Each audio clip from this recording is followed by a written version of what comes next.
Welcome back to another Purpose Served podcast. I'm your host, Daryl Wingfield, and the reason why I sound like that, if you guys can't see, Titan, sit. My dog is going nuts. Say what's up, Titan. Say what's up to the camera. Say what's up to the camera. Nah, he wants to play. Um, but today on this podcast episode, we're gonna go down interesting rabbit hole of excuses. If your dreams don't scare the shit out you, are they really worth going for? Now, this is a concept that I believe that I brought up on the very first podcast episode. Thanks again, yet and still to everybody that's showing love and support to this whole entire podcast, Purpose Served. Thank you. I appreciate it. And to all the new listeners out there, I appreciate you guys as well. But excuses are something, you know? And in ways, they're definitely, I guess, a coping mechanism to us avoiding challenges, to us avoiding opinions about other people. And these things is very dangerous when you continue to give in to the excuses of, I don't have enough time to do this thing today. I'll do it tomorrow.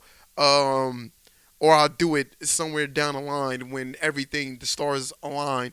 Or I'm scared about what this person to think, or what this person to say, or what this person to do if I was to go after this dream, you know? And your dream should scare the shit out you, to be quite honest. And the only reason why I say that is because if you do have a dream and it's not one of those things where it's making you challenge your capabilities, who you are as a person, and all of those things, like, to the core of you, then it's most likely probably something that you can do in a sustainable amount of time, or would be not necessarily a dream or something that you truly care about, you know? And that's what I mean by when I say a dream, like your aspirations. Like, literally, I use basketball and my basketball journey as that reference point to whatever it is that you guys have in your life that holds some sort of deep meaning within you, and that also taught you a lot. But there's something, I literally just got off the phone with one of my close friends and just talking about the realizations that I came across as of late, and also things that I shut down that became, I guess, a hindrance to me literally right now as we speak. Now, when it comes to basketball, and I told you guys about the recent basketball burnout that I've came to experience, and this is the first time I've experienced it like ever. But the way things sparked up with me from basketball came from those things that I just mentioned, like and within the last 2 minutes of, you know, caring about what people thought about me. Am I capable of actually doing this? And all of these things, they were so present when I first started playing basketball. And at the same time, that fueled me to go for something that I truly thought at first was very impossible. But in a way, I had to make it possible in my head, even though it was really crazy to go after. And it's something that, of course, I'm still committed to. But, you know, within these last couple of months, the intensity just wasn't there. And that's when I decided to pull a plug on it for a little bit. But that has been eating away at me so much, because in a weird way, it almost feels like I developed a quitting mindset. And I know for a fact that my mindset is probably more extreme than the people that's listening to it. And oftentimes, like I told you guys, it really don't take much for me to jump into doing something crazy. But not only that, commit myself to it. And it can get extremely stressful while doing these things, because at the same, like I tell you guys, it's something that you don't know if you can reach these goals. You don't know if it's possible. You just don't know. And a lot of these factors is legitimate. I'm not going to sit here and say that they're not, but at the same time, I really do believe that there's there's a part of us that needs to go for it. That that need to take that like very serious. And this is something I've been going back and forth about with rest or any and um taking action.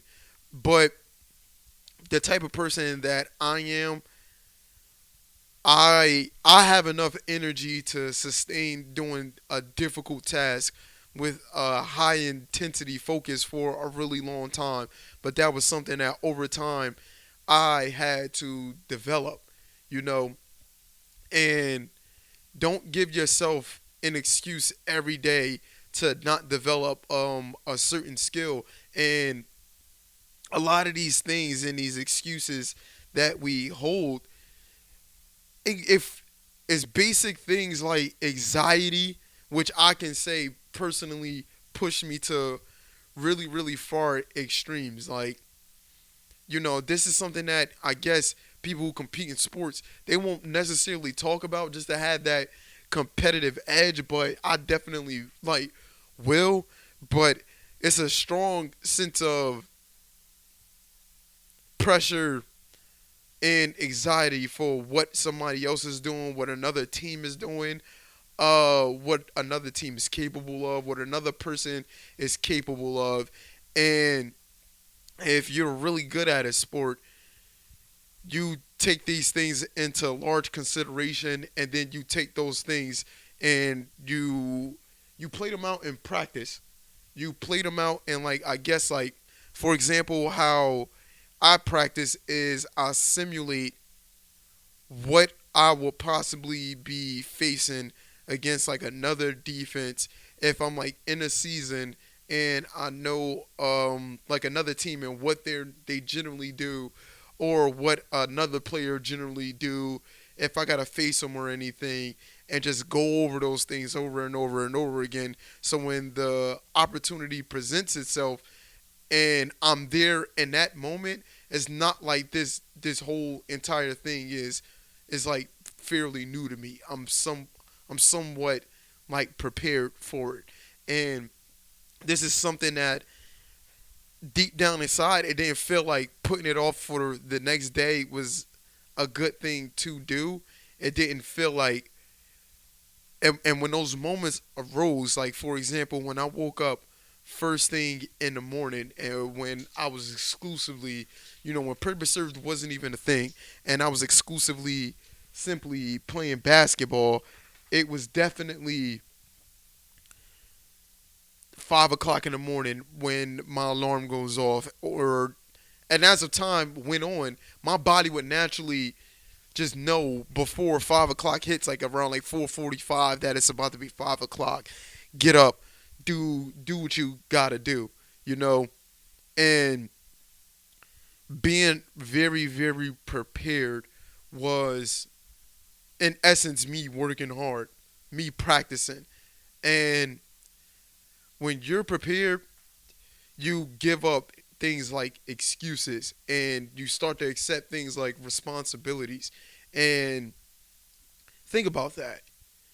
When when you start making excuses for why you aren't capable of doing something, or why you're not where you are, is it mainly because of you, or is it mainly because of circumstances of others in your environment? Both play a huge part. But those things like play a huge factor. Like those exterior forces, external like forces, they matter. And if anything, I can't say that external forces led me to basketball more than it was an internal thing. But I use that my feelings and my thoughts and my actions to navigate those external things and kind of create this world, a world of my own that I can push myself in.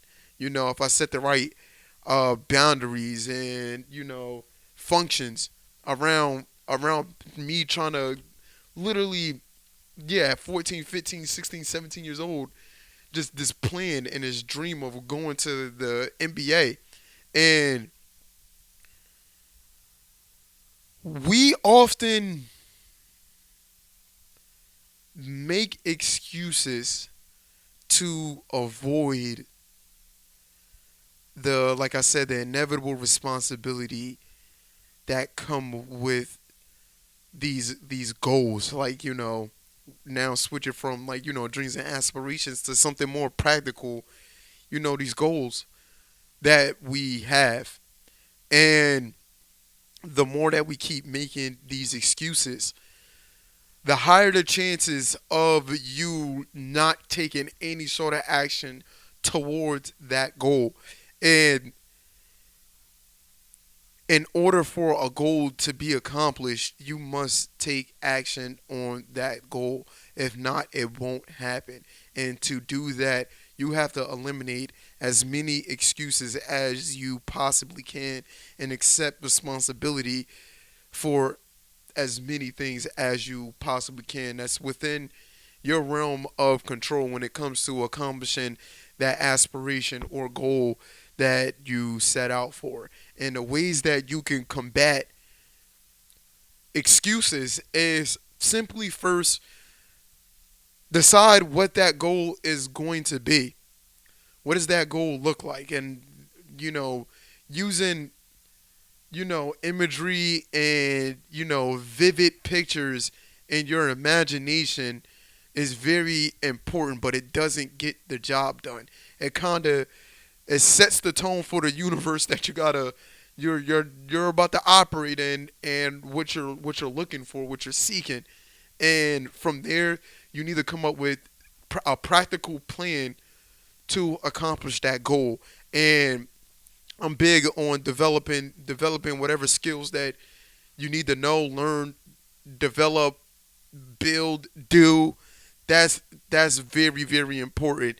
And milestones in between you and that goal to make sure that you're not just going anywhere, and the more actions you keep doing, you just think you're automatically getting closer to your goal. That's just not necessarily the case, you know.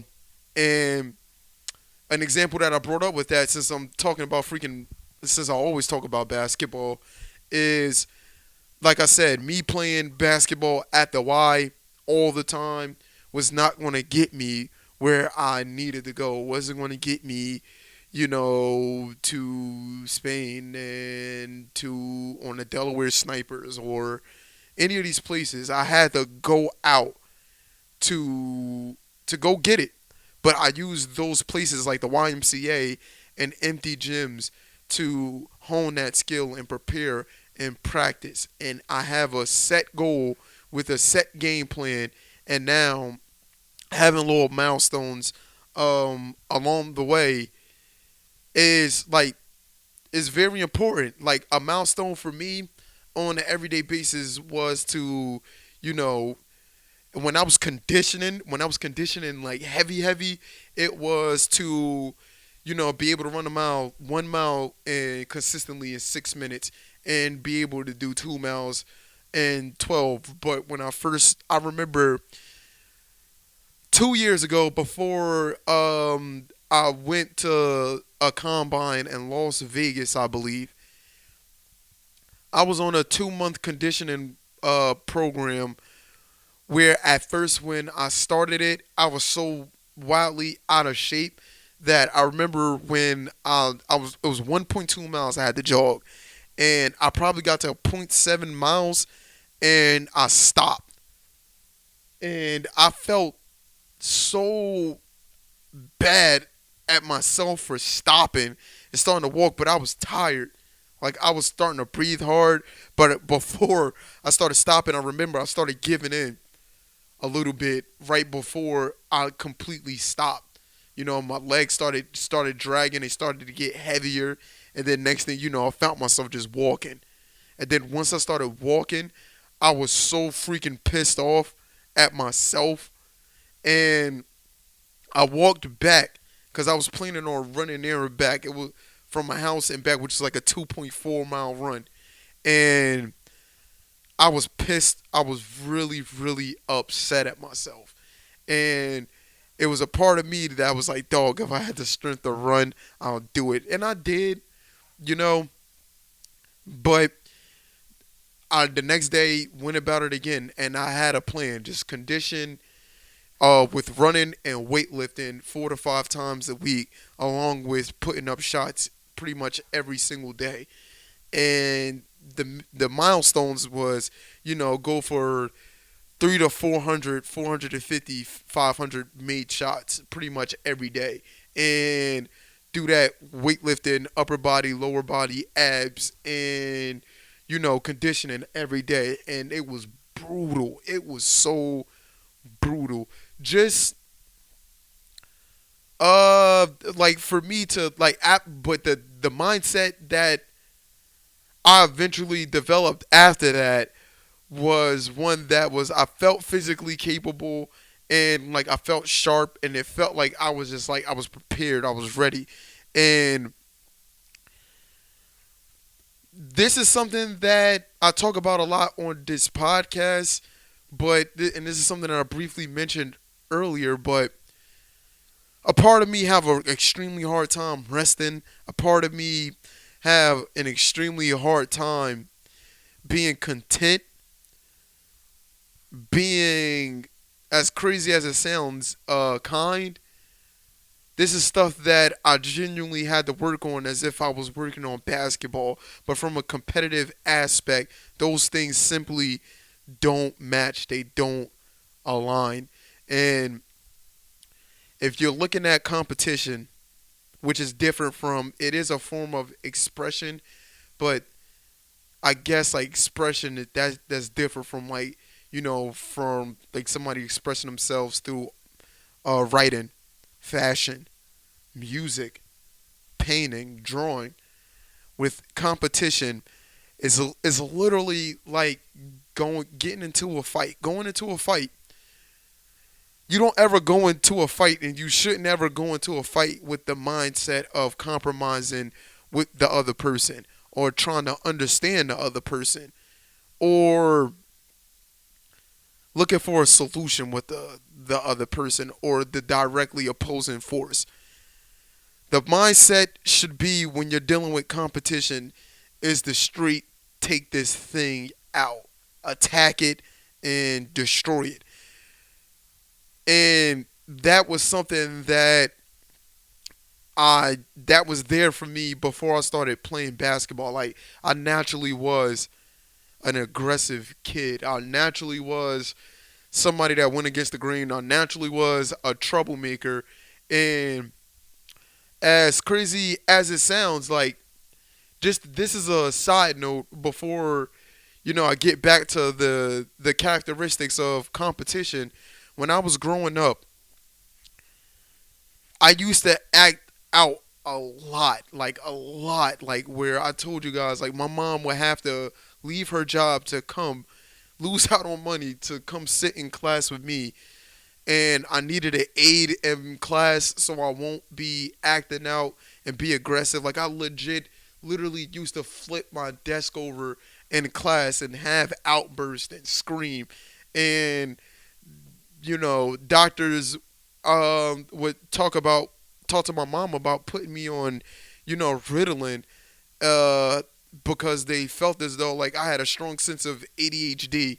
I wouldn't be surprised if I have ADHD now, but I couldn't sit still. I couldn't hold my attention for a really long time towards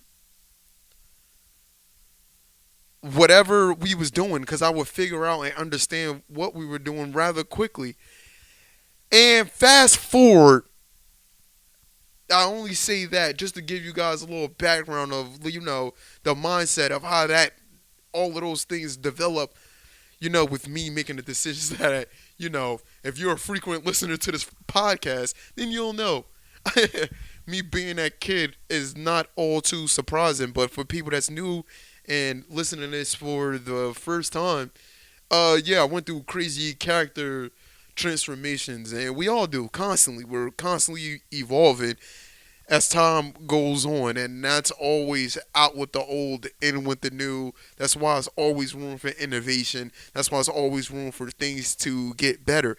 But this mindset that I developed through competition and playing basketball was one, like I said, that was very geared on a very anxious anxiety approach that I definitely 100% needed to spark me to go hard every single day, knowing that it felt like it was real critical and everything was on the line. No, you guys probably don't feel as drastic, you know, as me when it comes to that, but I'm only here to say that that's very important, and that's something that why I slowly but surely, you know, tapped out of playing basketball because that aspect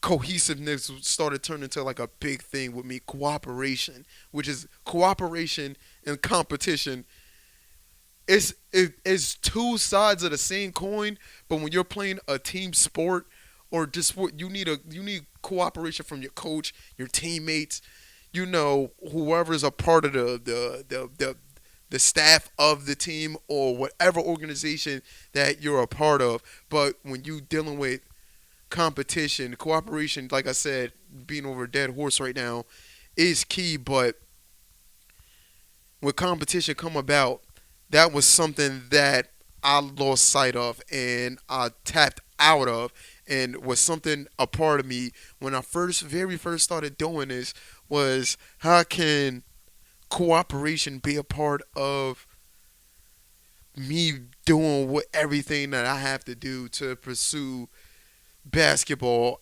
ideally the way that I'm trying to pursue it. I not only realized that the way that I was thinking about it was correct, but through this whole journey within the last year or so, I've learned that being competitive is a very, very good thing in a way where it motivates other people to do their best as well, And I realized that through what I personally, experienced with basketball. And from me personally working really hard, that make other people like, yo, if you're coming here at 5 in the morning, then I'll be here at 5 in the morning, and then my competitiveness is just like that person can't beat me to the gym. That's how far these things will go. And not only that, I gotta put up more shots than them. I gotta know that I made more shots than this person. I gotta outwork this person. And a huge part of that for me was, like I said, inspired by somebody like Kobe Bryant, who was inspired by somebody like Michael Jordan, which I seen an interesting video on somebody that broke down toxic champions, what it takes to be a champion, and like those qualities and stuff like that. And it was a very, very interesting video. But I noticed that those guys definitely was fueled by exterior things. And I don't know whether it was more so exterior than it was the interior, like motivators. But oh God, my camera's about to die. Jesus Christ, that's kind of annoying. Um, but all in all, those things were highly contributed to their success and highly contributed to their everyday activities. And those are extreme people, but if you look at those people, they don't make excuses. They accept responsibility for the results of their team, for the results of what they did, and when things did go wrong, they didn't blame their team. They they questioned their leadership first and their approach and how they handled the situation. These are all qualities that we can literally exercise every single day. And the more you keep exercising these over time, you will get better and better at it. You know, you know what, y'all be be extreme. Be extreme about this. Be seriously committed to the act of achieving whatever goal that you set out for yourself. I may go back and forth here and there from podcast to podcast, but y'all catch the overwhelming theme of this, of pretty much being the best version of yourself that you can possibly be. And serving is an action, and treat the purpose as if it's the goal. So serve your purpose. Take action towards your goal. That's literally what serve your purpose essentially mean, you know. And this is a journey to figure out who you are through what you do and the things that surround you and the things that you notice. And you can inspire other people to be great too by simply doing these things and setting these little milestones for these goals to give you that boost and that confidence to know that I'm heading in the right direction. But not only that, I'm knocking things down, little things, slowly but surely as I go along. That shit is mad important. It's very, very important to your development when it comes to these kind of things. And I will be more difficult on y'all. We're not dealing with no more excuses from here on out. And yeah, I'm not even dealing with excuses from myself. That's a no go, you know? And first and foremost, I will be the guinea pig to prove that these things is worth giving a shot. And simply as something as simple as me having a not the consistency that I want, but over time having the consistency to constantly put out a podcast. And I believe this is 40 freaking 5. that's that's freaking nuts, man. And I want you guys to check out the, like I said, the journey that I put up with my life, and like I said, how Purpose Served got started, the beginning and this journey as of right now, and the things that's been transpiring with Purpose Served. And I put this video out, I want to say like almost a month ago. And check out the other two videos that I have on Nikola Tesla and Kobe Bryant on what their purpose was. I think that was is pretty cool, pretty entertaining, and definitely some gems in there for those that's interested. And we are on a road to 100 subscribers on YouTube. So, if you're watching this on YouTube, thank you. I appreciate it. If you're listening to this on Spotify, Apple Podcasts, or anywhere, go check out the YouTube, man. Give it a subscribe. Download the podcast, and also to the new listeners, I see that we got a couple of new listeners in Japan, and still to my folks out in Germany, I really, really appreciate it. And definitely stateside to the people that's been consistently listening to this. Y'all don't understand. It really, really means the world to me, and it will mean so much more to me if you guys carry out on these goals and the dreams that y'all have. That would mean more to me than the little support that I'm getting from this, and you having this little thing or just this crazy great dream or goal. Then you get this good feeling that's like, wow, I can't believe I did that. I've been doing that for a couple of days now. Wow, I'm starting to be consistent. I'm transforming. I can notice it. Nice, Titan. Nice. But yeah, that's ultimately what I want for purpose served, as for the podcast and for the business. Keep on the lookout for the purpose served website, purposeserved.com, which should be in the description, and follow on social media on Twitter and Instagram to see little snippets of this podcast and other people that are inspiring others through what they're creating. This dog and what they're making as well, in all different shapes and sizes. And that's something that I noticed that I say a lot, the whole nine, different shapes and sizes, previous podcasts, serve your purpose. I love you guys. Thank you. And last but not least, that was kind of gross. I got you, Titan. Deuces.